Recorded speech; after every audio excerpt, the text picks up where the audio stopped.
News at 5 p.m. Right now on CBS 2 News at 5 and streaming on CBS News Los Angeles, a local man's shocking arrest. A Simi Valley man behind bars facing charges of attempted murder after threatening to kill Supreme Court Justice Brett Kavanaugh. Good evening, everyone. I'm Pat Harvey. And I'm Juan Fernandez, in tonight for Jeff Vaughn. The Simi Valley man is in federal custody tonight after he admitted to police he wanted to kill a Supreme Court justice. Well, that 26-year-old man had the means and the weapons to do it, and he was arrested outside Kavanaugh's Maryland home.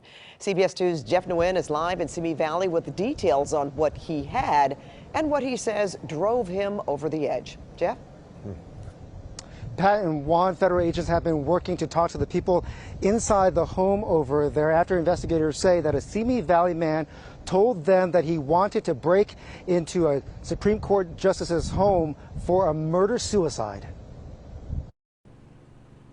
The FBI knocked on the Simi Valley door Wednesday, part of the investigation into Nicholas Roski. He was arrested near the home of Supreme Court Justice Brett Kavanaugh. My grandson. Dan Shannon told CBS News he's the suspect's grandfather and that the home belonged to his daughter. We're in crisis right now. Court documents say Roski rode a taxi to Kavanaugh's Maryland neighborhood. When he got there, he called the Montgomery County Emergency Communications Center saying he had suicidal thoughts. He had a gun in his suitcase, and investigators say Roski told the call taker he came to kill a specific Supreme Court justice. Police were dispatched, and when Roski was taken into custody, officers found a black tactical chest rig, a tactical knife, a Glock 17 pistol, along with a long list of items. This kind of behavior is behavior that we will not tolerate.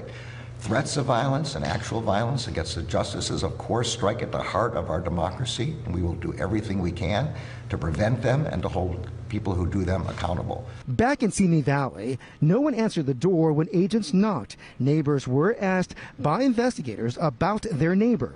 Do I know them, know about the dynamic or any weird comings and goings? Dan Shannon says he was at the home Wednesday morning to feed his daughter's dog, and he wasn't even sure if his grandson lived here full time. It's a good thing.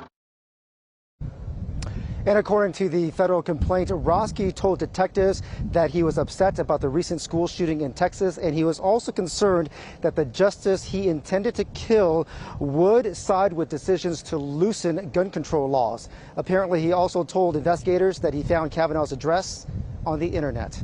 We are live in Simi Valley. Jeff Nguyen, CBS 2 News.